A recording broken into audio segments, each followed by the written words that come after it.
the weekend from Friday. Thank you for following that for us, Mike. So now the baby formula shortage hitting the country, now the focus of a congressional hearing. Top executives from Abbott, Gerber, and Reckitt will testify before a House panel next week.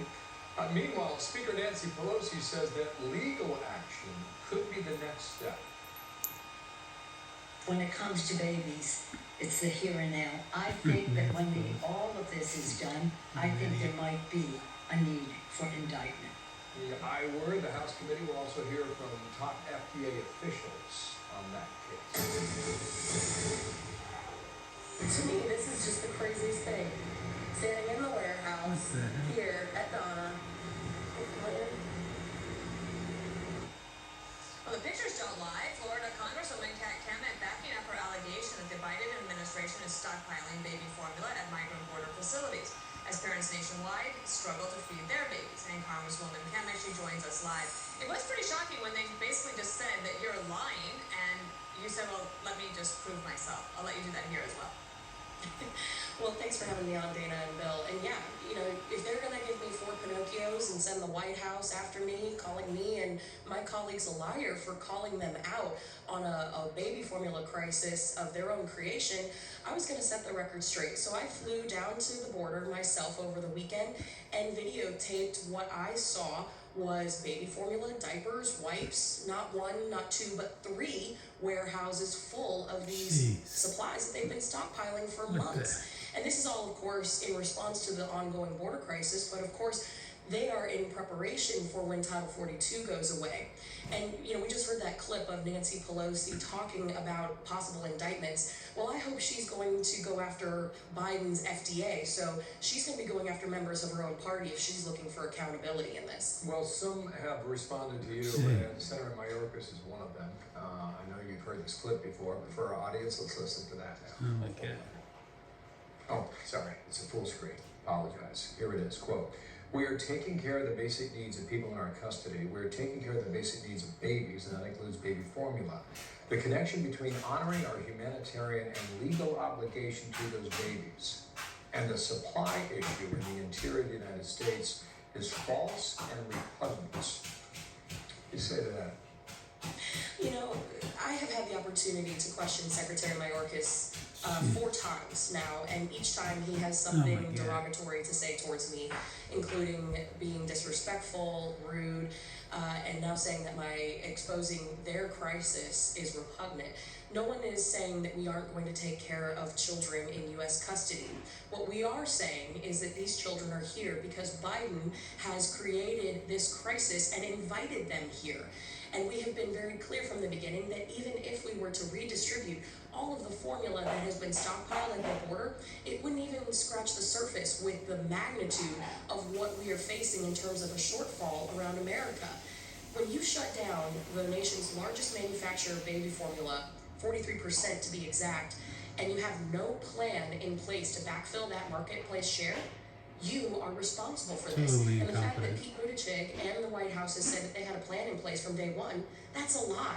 Because it quite frankly took an act of Congress to get them to move on this after outrage from parents. Actually, Congresswoman, listen to Secretary Buttigieg. This is what he said on CBS Face the Nation. The president said more action's coming, but this has been ongoing for months. Whistleblower in September, February, the recall.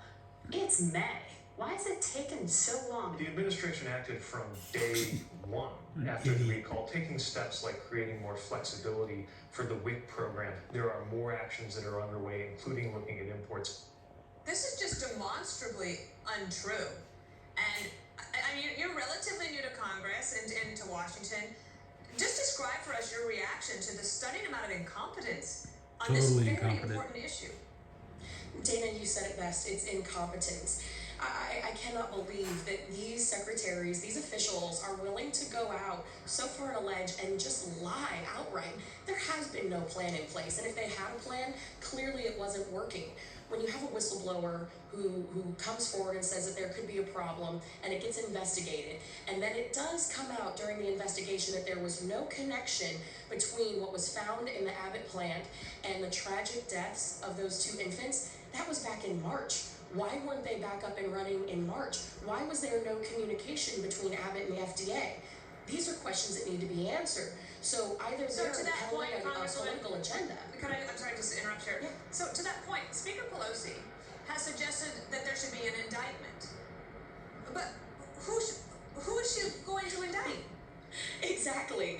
Is she gonna go after her own party's FDA? Is she gonna look to the White House for all the misdirection and lies that they have produced?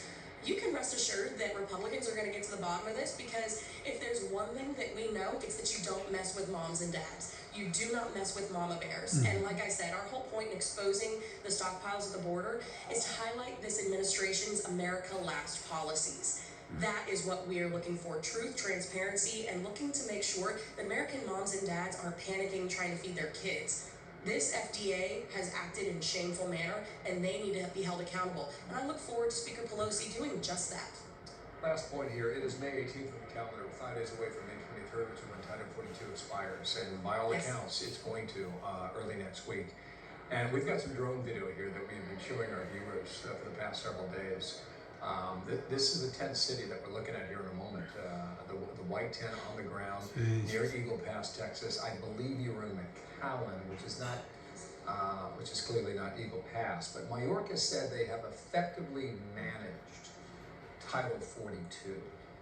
So when you look at the massive amount of construction on your screen, how do you define effectively managed?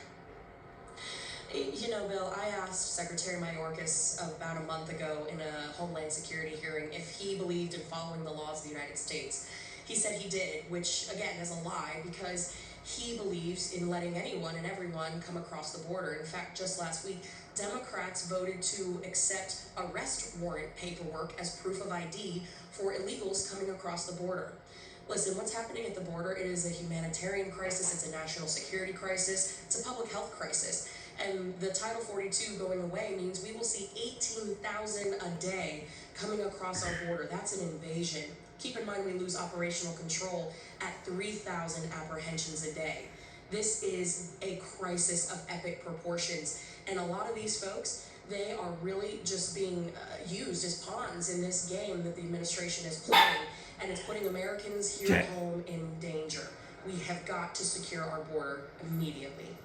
Kat Cammack, Congresswoman from Florida, thank you so much as we get this Wednesday moving. Appreciate you. Thank you. Thank you both. So, Boston, Massachusetts.